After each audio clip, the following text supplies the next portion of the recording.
Giorgio, great to speak to you. You're fighting this weekend against Tampella Marus at the Copperbox Yeah, Arena. Tell me a little bit about this matchup and how you're feeling going into the fight. yeah.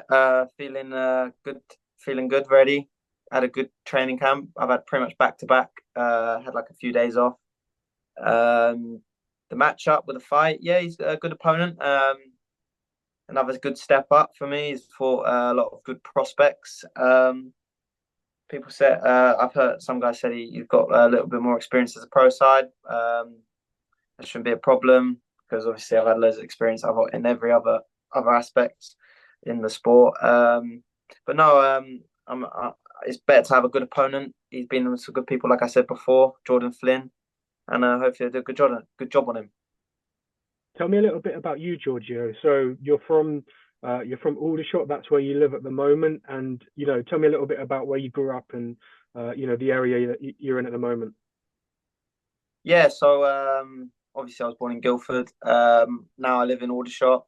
I was originally from Fleet, just a street down the road, not a street, a town down the road. Went to school up there. And yeah, I lived in Aldershot to this day, and I travel up to London every five times a week. It's a lot on the car miles. When I was at Repton, I travelled on the train pretty much 4 times a week, bunking the trains, and what I mean, you got because I had no sponsors back then. Still don't really have that many now, but I'm doing good now. So, but yeah, bunking the train back up to London. But yeah, it's where I live is not too. It's quite far from all the good clubs, but I've had to travel when it's been worthwhile. Sure, and like you kind of alluded to it, you're still, very young, still very early on in your career. Are you signed to Matchroom? Is that you full time? You've got a contract there? Yeah, yeah, full time signed by Matchroom. Done a long term deal, so I'll be here for a long time. Nice. And how are you working closely with Frank Smith, I assume, and you're planning out your career very carefully? Yeah, I'd say so. I let my manager do all that, and he will tell me all the details, and we'll go from there. That's it, really. Go from there. Is something like activity key for you? Do you want to be an active fighter, or is it just a case of taking the opportunities where they come? Yeah, it's at the moment at the stage of my career is just activity.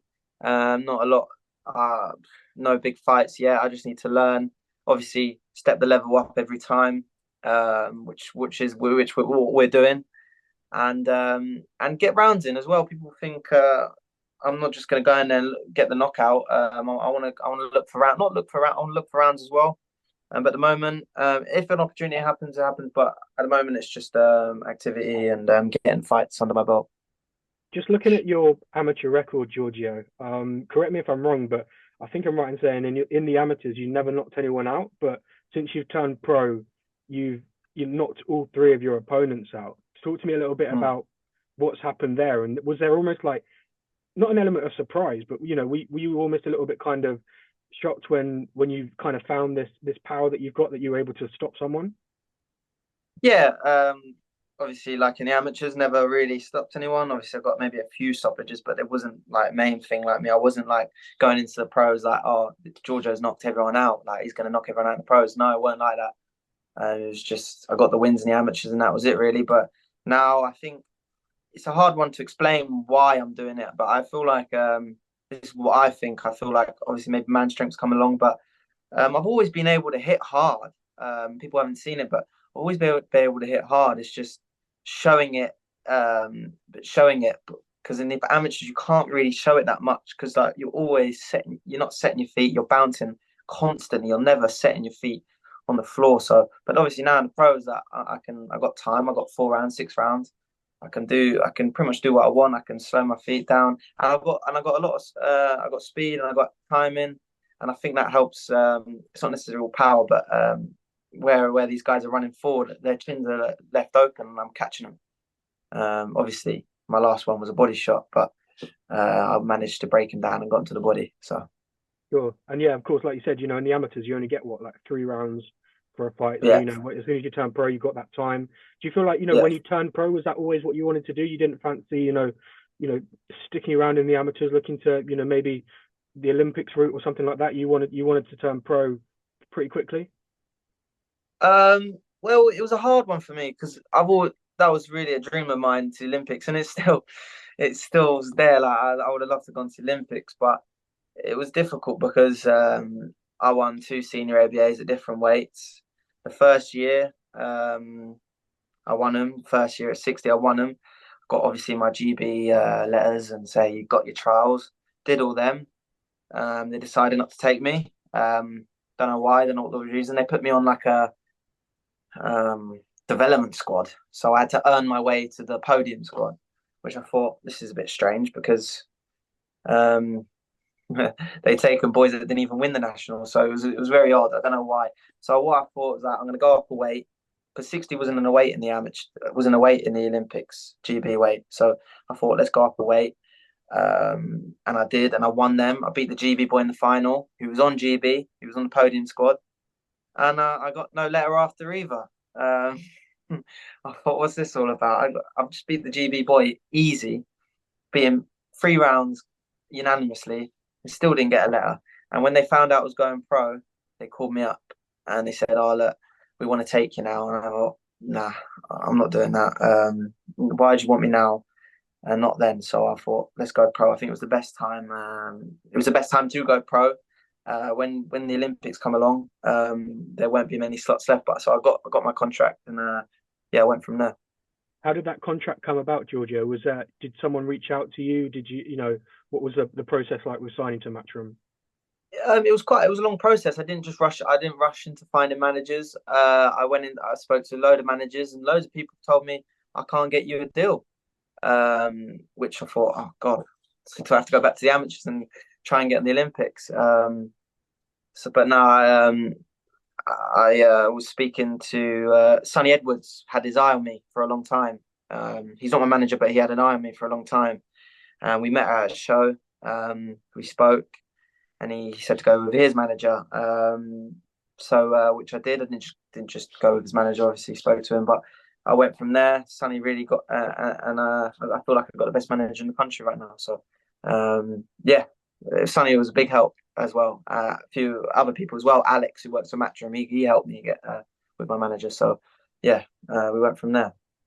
Very nice, very nice. And your three professional knockouts, how much confidence has that given you, Giorgio? You're now going into your fourth professional fight. Do you feel like they really back you up with a confidence, and you hold your chin that bit higher based off what your past three bouts have been? Yeah, obviously there's more confidence, but I always like people think I'll go in there and just go knock them out now, but I won't look for that. I'll go in there and do my job. I'll go in there like I've always done in the amateurs and the pros, and just box and show my class. And then like I did in against Sergio Odabai in Leeds, I got the 3 rounds. I was patient, I was composed, and I got him out of there. And that's what you'll see from me. I will never go in there and look for that one big bang because it will never happen. So yeah, it's given me more confidence. But I'm not gonna. I don't know. I'm not gonna be too confident in getting that knockout. I won't think of it. Sure. It's a bit closer to home, this one, compared to your other fights. Your London professional debut, right? Are you Yeah, hoping to have you hoping to bring a load of people up? Are you hoping that because it's closer to home, you'll be able to have a nice amount of support at the Copper Box on the night? yeah. Close to home, only like an hour away. Not even that. I've sold a few tickets, so which I'm happy about. I've never sold tickets before, so I didn't know what I was going to do, but I've sold a decent amount. Um, and yeah, no, I'm excited because a lot of people are coming to watch me. So, and I'm opening up the show, which is good. And yeah, there'll be a lot of eyes on me that night. Yeah, so it'll be good to show my fans, family more what I can do and show how good I am. Great to hear. And you mentioned before that Tampala Marus, who you're fighting this weekend, he's fought Jordan Flynn before. Jordan Flynn from Mm. Oxford. You're both in the same weight division, lightweight. He was meant to fight Cameron Vong. He's got an injury at the moment. Is that something, maybe in a couple of fights' time, is that something you'd like to see? Is Jordan someone that, a bit further down the road you might have your eyes on? Yeah, look, at the moment, just fights really. Anyone. It's just the learning for the first year. It's learning. No big fights. Second year, third year, yeah. Then when we talk about big fights, if they want to call me out, that's fine. But yeah, I see a lot. There's a lot of prospects in the country right now that I see fighting myself. It will probably happen one day. I'm not too surprised if it does. But yeah, if it does, we'll take it. It's not a problem. And you feel comfortable. You feel comfortable at lightweight. Do you see that as the long-term weight class for you? We've had discussions going down to super feather. I could make super feather, but at the moment, I think lightweight. Yeah, there's big lightweights out there, but um, I make weight quite easily with lightweight, and I'm happy to stick with it at the moment. Yeah, I'm not going to kill myself to get down to super feather. Yeah, I don't think I need to. Lightweight at the moment, I'd like to stick at lightweight, but we'll see. We'll see if my body can make super feather. Obviously, I'm still young. I'm growing. I don't. We don't want to fight against nature. So yeah, well, I'll listen to my team and see what they say as well. Sure. And just a couple more, Giorgio. What's the short-term goal for you over the next, say, 2 years? What do you want to have achieved in your career? Um, yeah, I've said previous, just learning. That's all I want to do. Get good step ups on along the way. Maybe titles in the next year and 2 years, maybe not rushing it. Don't need to rush. Why rush success? Taking it slow. I'm only 21, so at the moment, just fight good tough test fights that will stand me in good stead for when the level goes up. When the level goes up higher. And final question, Giorgio. 6 rounds at the Copper Box Arena on Saturday night. How does this fight go down, in your opinion? Who knows? He's a tough guy. I don't know. I don't know. I don't. If you've seen interviews of me, I don't like to say too much, but we'll see. We'll see. And you'll see a class performance anyway. If that stoppage happens, it's a touch. But look, we're going there. First, we'll get that W.